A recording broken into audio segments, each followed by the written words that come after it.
Salut François, aujourd'hui tu nous parles d'engrais pour le gazon. C'est le bon moment de rectifier le tir, je pense. Nous voici au début du printemps. Avec la reprise de la végétation, les gazons ont notamment besoin d'un apport important d'éléments nutritifs. Cela afin d'assurer une bonne densification de l'herbe pour éviter la présence de mousse et la présence de mauvaises herbes.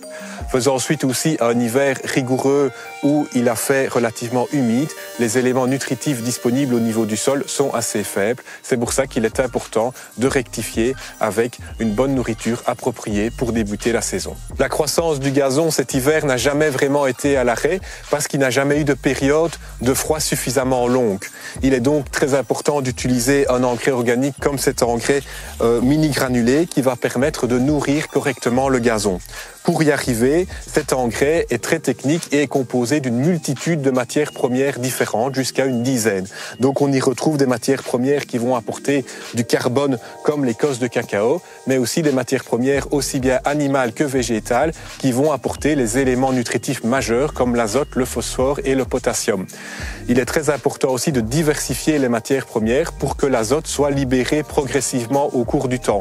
On y arrive donc grâce à des origines d'azote différentes, par exemple qui viennent des protéines de blé ou encore du sang desséché. L'apport de phosphore se fait notamment grâce à la présence de poudre d'os, l'apport de potassium grâce à la présence dans l'engrais de vinasse, et la diversité de tous ces composants, de toutes ces matières premières va vraiment permettre d'avoir une nutrition progressive au cours du temps, sans pic de croissance, et cela pendant une période de 100 jours. Pour appliquer l'engrais, je suis équipé ici d'un épandeur rotatif qui va permettre d'assurer une bonne répartition bien homogène sur la surface à traiter.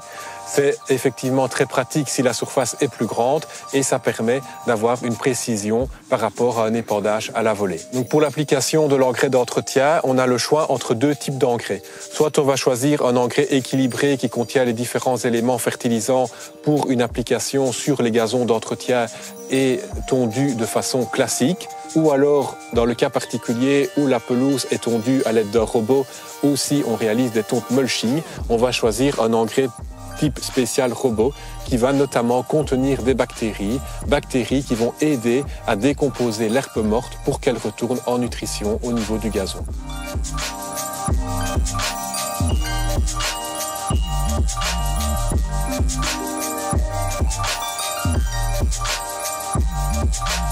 Je vous conseille d'appliquer l'engrais 3 fois par an. Donc on l'a fait une fois ici au début du printemps, une deuxième fois au début de l'été et une troisième fois à l'automne.